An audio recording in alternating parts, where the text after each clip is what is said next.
अस्सलाम वालेकुम। मैं हूं फैसल तारड़। रात के जी कुछ अहम खबरें आ रही हैं जो इस वीलॉग के अंदर मैंने आपके सामने रखनी है। आपसे गुजारिश है इस चैनल को जरूर सब्सक्राइब करें। पिछले वीलॉग में आपको बताया था कि 14,000 से जायद नफरी कश्मीर ने मांग लिया है, जिसमें एफसी भी है, रेंजर्स भी हैं और पुलिस भी शामिल है। अब ये खबर आ रही है कि सिर्फ और सिर्फ इस्लामाबाद से जो नफरी तलब की गई है वो 1505 एहलकार हैं या जिनकी मंजूरी दी गई है। अफसरान और एहलकार 1505 एहलकार इस्लामाबाद पुलिस से आज़ाद कश्मीर पहुंच रहे हैं और इसी तरह फिर रेंजर्स, एफसी, पंजाब पुलिस और पंजाब पुलिस ने जाके जो हुंजा का हाल किया है, जो गिलगित का हाल किया, बल्तिस्तान का, वहां पे चैरियां और जिस तरह से लोगों के बागात तबाह कर रहे हैं, तो वो लेकिन कश्मीर जाने पर इस्लामाबाद पुलिस और दीगर भी लोग, जाहिर है एक मामला पहले भी जो रिकॉर्ड रहा है कश्मीर के अंदर एहतजाजों का, वो कोई ज्यादा पुरअमन नहीं रहा, तो इसलिए घबरा तो रहे हैं। अब एक और खबर भी सुन लें।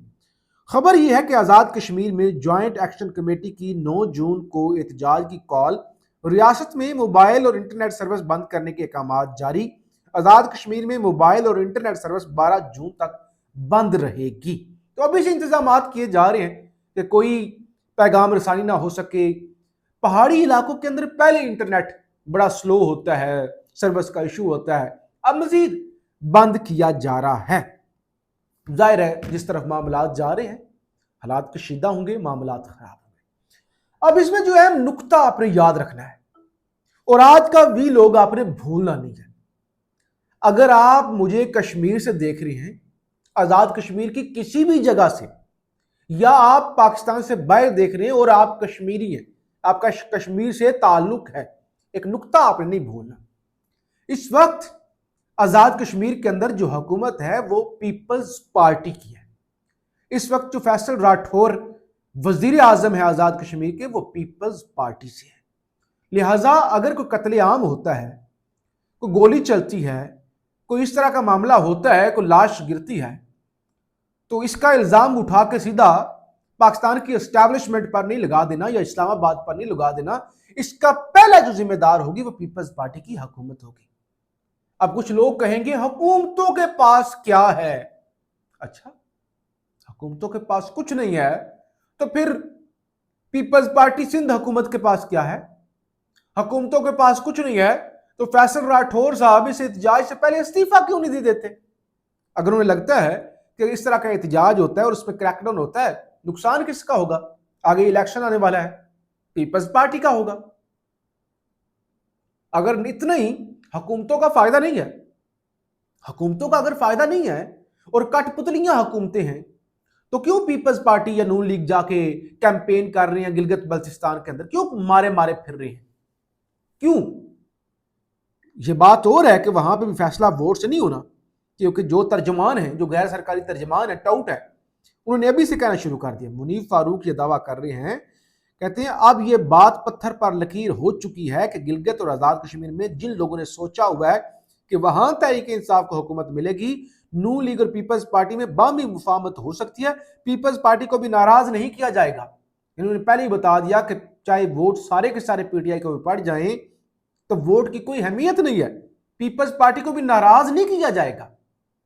तो लिहाजा मामला तो यानी अच्छा, एक तो मुनीफ फारूक का एक बयान आपने सुन लिया, आप दूसरा हुकूमत की कारकर्दगी पर भी सुन लेना।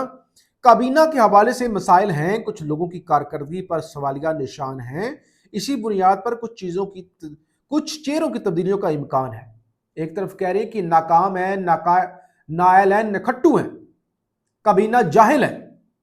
दूसरी तरफ कह रहे हैं कि हुकूमत फिर भी इनको ही दी जाएगी।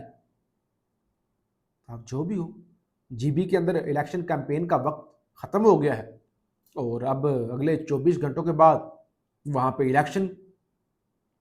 लेकिन वहां पे नतीजा जो फॉर्म 47 वाले अभी से अनाउंस कर दिया गया है, अभी से बता दिया गया भाई नतीजा ये होगा, आप जिधर जाओ जिसको मर्जी वोट दे लो।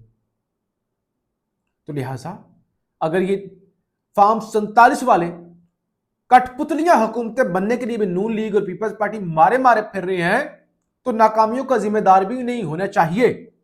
ना जाए ना, झोली ना फैलाए एस्टैब्लिशमेंट के सामने, ना इस गंदे खेल का हिस्सा बने।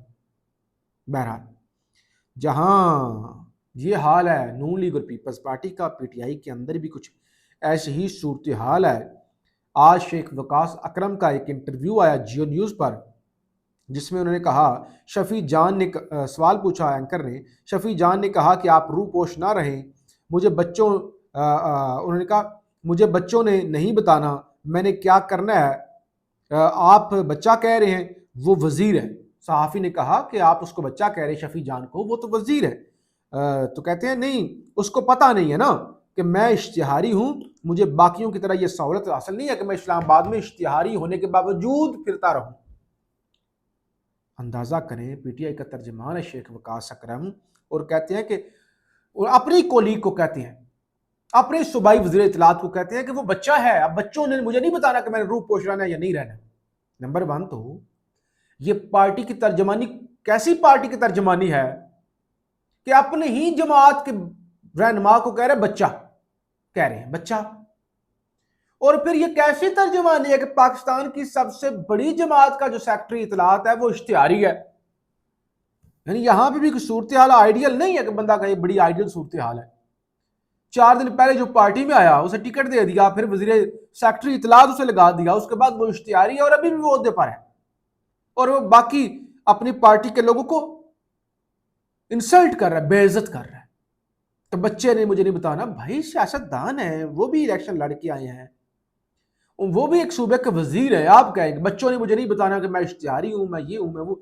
ओ भाई, अगर आप इश्तिहारी हैं तो आप अगर आप इश्तिहारी हैं, आप कह रहे हैं अपनी मजबूरी बता रहे हैं ना, भाई मेरी असल में मजबूरी ये है, मैं इसलिए नहीं मंजर यहाँ पे आ सकता, मैं इश्तिहारी हूं। अगर आप इश्तिहारी होकर मंजर यहाँ पे नहीं आ सकते, लेकिन इश्तिहारी होकर आप सेक्रेटरी इत्तलात रह सकते हैं, आपको तो असूली तौर पर पहले दिन ही इस्तीफा दे देना चाहिए था कि भाई मैं सजा याफ्ता हूं, मैं इश्तिहारी हूं, मुझे ये ओहदा जेब नहीं देता, लेकिन ओहदे भी रखने हैं। और फिर जुबान दराजी देखो, फलाना बच्चा। मुझे कोई शफी जान साहब से हमदर्दी नहीं है, लेकिन ये जुबान मुनासिब नहीं है। अच्छा, एक और खबर सुन ले, रिलीफ अभी आप सुनना शुरू कर देंगे। आपके देखो, जब कीमत ज्यादा करते हो पेट्रोल की, उस वक्त क्यों नहीं कहते रिलीफ, ये उस वक्त क्यों नहीं कहते, उस वक्त कहते मजबूरी है। जब वही पेट्रोल देखो ना, पहले तुम 250 से उठा के लेके गए 450 तक पेट्रोल, अब जब उसमें से कम होता है, पहले जुल्म किया, वो जब जुल्म थोड़ा सा कम होता तो कहते हैं रिलीफ। ओ भाई, तुम पुरानी कीमत पे लेके आओ, जंग से पहली वाली कीमत पे, उसमें से कुछ कम करो तो कहो कि रिलीफ दे रहे हैं, कोई ले भी कम करो तो हम कहीं रिलीफ दे रहे हैं। अब इतलात है जी, आप ऐलान सुन लेंगे कि 4 रुपए पेट्रोल सस्ता हो रहा है और डीजल की कीमत बरकरार रहेगी। और टाउटों ने अभी से नाच नाच के घुंघरू तोड़ना शुरू कर दिए हैं कि भाई पेट्रोल सस्ता, बहुत बड़ा रिलीफ, बहुत बड़ा रिलीफ, बहुत बड़ी यानी कामयाबी। शहबाज शरीफ मुसलसल 4 हफ्तों से रिलीफ, मुसलसल 4 हफ्तों से रिलीफ मिलता जा रहा है जी। कौम को मुबारक हो जी, सजदाए रेज हो जाए। आपसे कुछ देर के बाद जब मैं रिकॉर्डिंग कर रहा हूं तो फिर तहज्जुद का टाइम हो जाएगा, उठे तहज्जुद पढ़े और दुआएं दें इस हुकूमत को जो आपको मुसलसल 4 हफ्तों से रिलीफ दे रही है। मुझे फीडबैक जरूर दीजिएगा। पाकिस्तान जिंदाबाद।